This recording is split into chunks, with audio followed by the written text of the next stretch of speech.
राष्ट्रीय राजधानी दिल्ली में संस्कृत को लेकर एक बड़ा आयोजन हुआ है, जहां आरएसएस प्रमुख मोहन भागवत ने संस्कृत भारती के केंद्रीय कार्यालय का उद्घाटन किया। इस मौके पर कई बड़े नेताओं और विद्वानों ने संस्कृत भाषा के महत्व और उसके भविष्य पर अपने विचार रखे।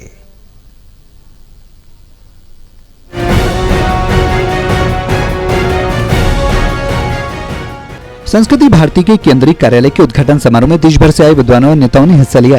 कार्यक्रम में संस्कृत को भारत की सांस्कृतिक और बौद्धिक विरासत का आधार बताया गया और इसके प्रचार प्रसार पर जोर दिया गया। आरएसएस प्रमुख मोहन भागवत ने कहा कि भारत को केवल नक्शे पर दिखने वाली जमीन के रूप में नहीं समझना चाहिए। भारत एक परंपरा है, एक जीवन पद्धति है और इसे समझने के लिए संस्कृत को समझना बहुत जरूरी है। उन्होंने कहा कि संस्कृत केवल भाषा नहीं बल्कि भारत की आत्मा है, जो समाज को जोड़ने का काम करती है। संस्कृत एक भाषा है, लेकिन केवल भाषा नहीं है। भारतवर्ष में संस्कृत भारत का प्राण है, क्योंकि सबसे प्राचीन आज भी अस्तित्व में रहने वाली जो परंपरा है विचारों की, जीवन की, संस्कृति की, वो भारत है। और उसका सारा ज्ञान निधि अगर समझना है, जानना है, और समझना ही पड़ेगा और जानना ही पड़ेगा, क्योंकि उसको आगे चलाते रखना है। भागवत ने कहा कि संस्कृत अलग अलग भाषाओं को जोड़ने वाली कड़ी है और भारत की प्राचीन परंपराओं को आज भी जीवित रखने में इसकी अहम भूमिका है।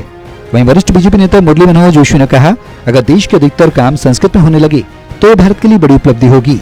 उन्होंने कहा कि संविधान निर्माण के समय बी.आर. अम्बेडकर ने भी संस्कृत को राष्ट्रभाषा बनाने का प्रयास किया था। संस्कृत केवल भारतीय नहीं बल्कि पूरे विश्व की प्राचीन धरोहर है। अब ये जो सवाल है कि हम विश्वगुरु, इसको मैं आजकल मानता हूँ, ये शब्द हमें नहीं बोलना चाहिए। हम विश्वगुरु आजकल नहीं है।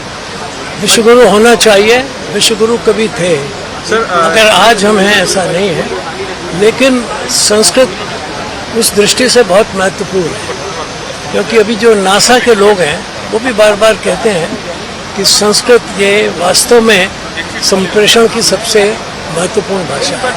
और जैसे आजकल आप क्वांटम कंप्यूटिंग कहते हैं, वो जब कभी होगा, अभी तो सामान्य कंप्यूटिंग है, तो उसमें भी संस्कृत का सबसे बड़ा महत्व होगा। तो मैं ऐसा समझता हूँ कि भारत की अभूतपूर्व देन होगी अगर हम संस्कृत को विश्व संप्रेषण की भाषा, या जिसको आप कंप्यूटिंग की भाषा कहते हैं, उसको जल्दी से जल्दी बनाएं।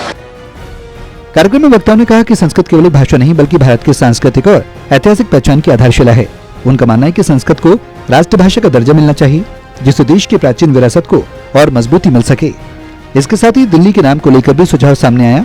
वक्ताओं ने कहा कि प्राचीन काल में इंद्रप्रस्थ का विकास पांडवों की मेहनत से हुआ था, इसलिए ऐतिहासिक आधार पर राजधानी का नाम इंद्रप्रस्थ रखने पर विचार किया जाना चाहिए। Pranay Sharma, total TV, Delhi.